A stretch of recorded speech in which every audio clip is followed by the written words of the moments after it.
पहले की बात है। एक छोटे से गांव में दयाल नाम का एक किसान रहता था। दयाल की गांव में एक छोटी सी जमीन थी जिस पर वह खेती किया करता था। दयाल का एक ही सपना था कि वह अपने खेत में अच्छे से अच्छी फसल उगाए और अपने परिवार का हर सपना पूरा करे। दयाल का परिवार बहुत ही छोटा था। दयाल बहुत ही मेहनती था। वह सूर्योदय से पहले उधर खेत की ओर निकल पड़ता था, लेकिन इतनी मेहनत करने के बावजूद भी दयाल की फसल अच्छी नहीं होती और बारिश के कारण सारी फसल सूख जाती थी। उसी गांव में एक सेठ मनी गोपाल रहता था। सेठ मनी गोपाल बहुत लालची था।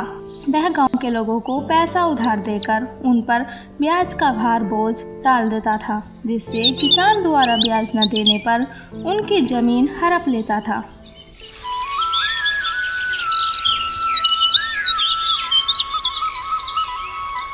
एक किसान की फसल बारिश न होने के कारण सूखने लगती थी। दयाल की भी फसल सूख गई थी, जिस कारण से घर में अनाज की कमी होने लगी थी। उनके घर की स्थिति दिन पर दिन खराब होती जा रही थी।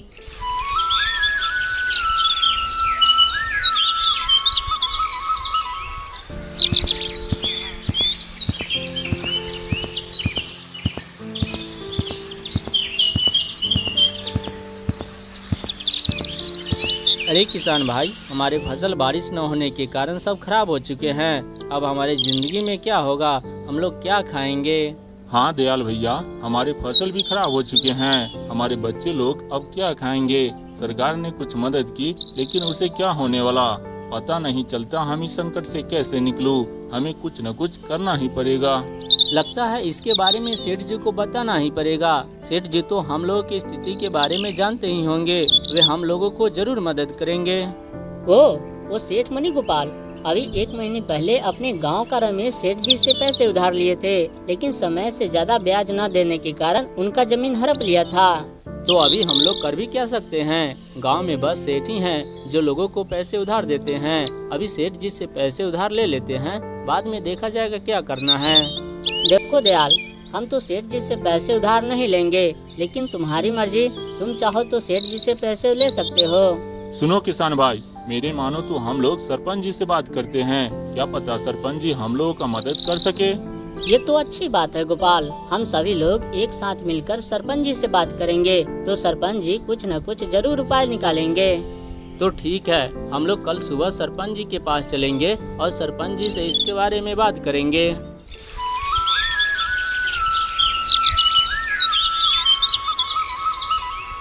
कल सुबह सारे किसान सरपंच जी के पास जाते हैं।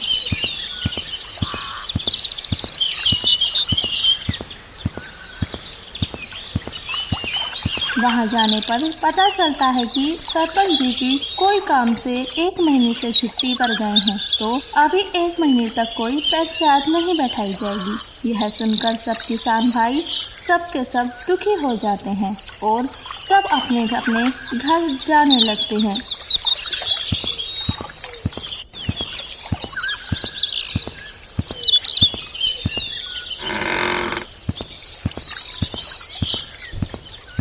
बबीता, हम क्या करें? घर में अनाज भी खत्म हो गया है।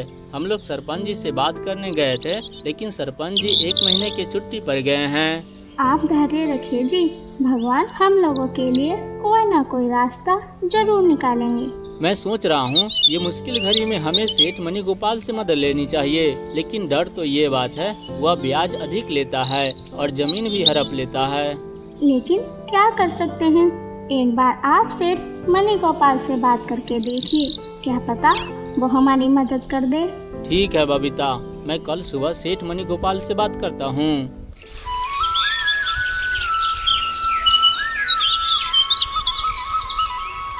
अगली सुबह दयाल सेठ मनी गोपाल के पास जाता है।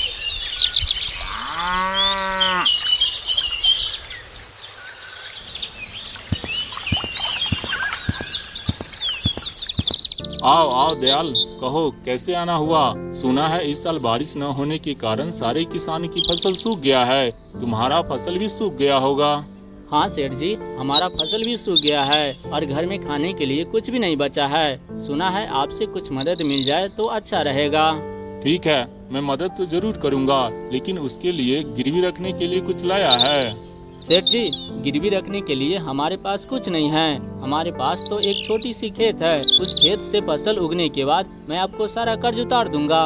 ठीक है, अगर समय से पैसे और ब्याज नहीं दिए तो मैं उस खेत का बंधक बना लूँगा। बोलो, सौदा मंजूर है? ठीक है सेठ जी, हमें सौदा मंजूर है। दयाल उस समय बहुत मजबूर था। सेठ की हर शर्त को मानने को मंजूर करना पड़ा। उससे पैसे लेने के बाद दुकान से बीज और कुछ खाने का सामान खरीद लेता है।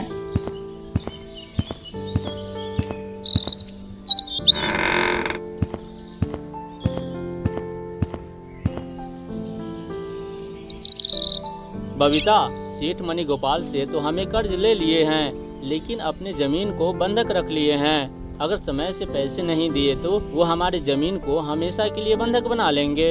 इस बात से हमें घबराना नहीं चाहिए। हम लोग मेहनत से इस बार खेत में बीज रोपेंगे।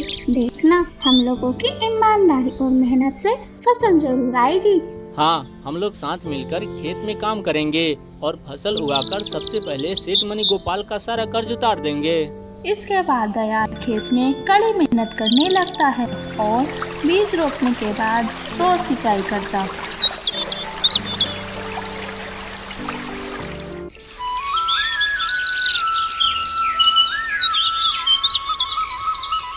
कुछ दिन बीत जाने के बाद उनके खेत में हरियाली आ गई थी। उनकी ईमानदारी और मेहनत से फसल बहुत अच्छी हो गई। देखो बबीता, हमारी खेत में कितनी हरियाली लहरा रही है। फसल कटने के बाद हम सबसे पहले सेठ मनी गोपाल का सारा कर्ज उतार देंगे। हाँ बाबा, भगवान की कृपा से हमारी फसल बहुत ही अच्छी है। अब हमारे दिन अच्छे होने वाले हैं। दयाल फसल काटने के बाद बाजार में उसे बेच देता है और बेचकर शाम को घर आता है।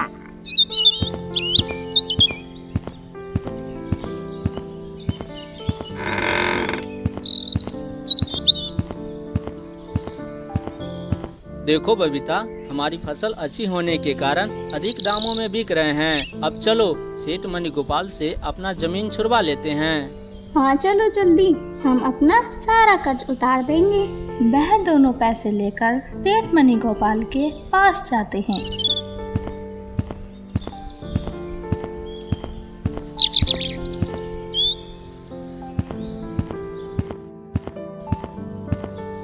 आओ आओ, कहो कैसे आना हुआ?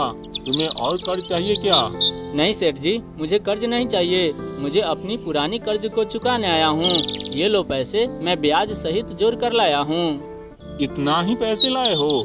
और पैसे देना होगा। तुम समय से पैसे नहीं दिए, इसलिए ब्याज 10% और बढ़ गया है।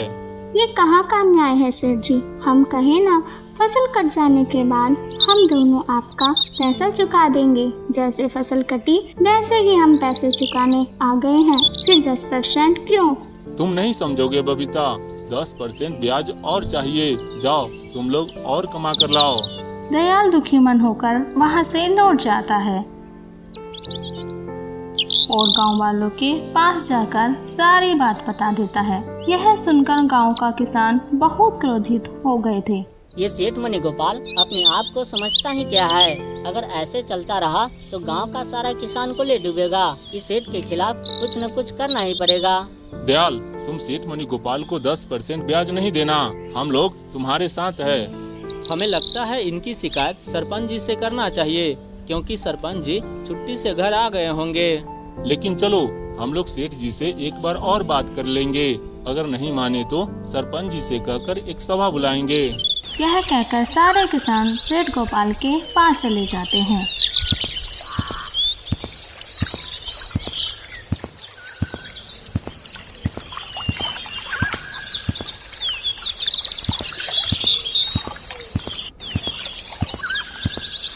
सेठ जी, आप दयाल को जमीन क्यों हड़प लिए हो?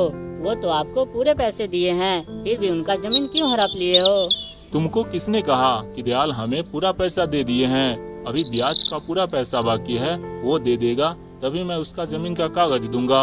देखिए सेठ जी, आप जमीन का कागज नहीं दिए तो हम लोग सरपंच जी से कहकर गांव में एक सभा बुलाएंगे। तब आपका शिकायत पूरे गांव वाले को पता चल जाएगा।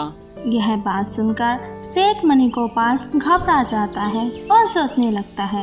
अगर इनका जमीन नहीं दिए तो हमको पूरे गांव के सामने सिर झुकाना पड़ेगा। नहीं नहीं, मैं ऐसा नहीं करूंगा। इनका जमीन का कागज दे ही देता हूँ।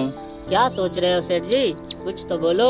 ठीक है, मैं जमीन का कागज दे देता हूँ, लेकिन इनका शिकायत सरपंच जी के सामने मत करना। ठीक है, मैं नहीं करूँगा। शेर दयाल को जमीन के कागज दे देता है। उस दिन से दयाल खुशी खुशी जीवन जीने लगता है। तो देखा दोस्तों, एकता में बल होता है। अगर सारे किसान एक साथ मिल जाए तो हम लोग कुछ भी कर सकते हैं। ऐसी और कहानी देखने के लिए प्लीज हमारे चैनल को सब्सक्राइब करें और वीडियो को लाइक एंड शेयर करें। आपका धन्यवाद।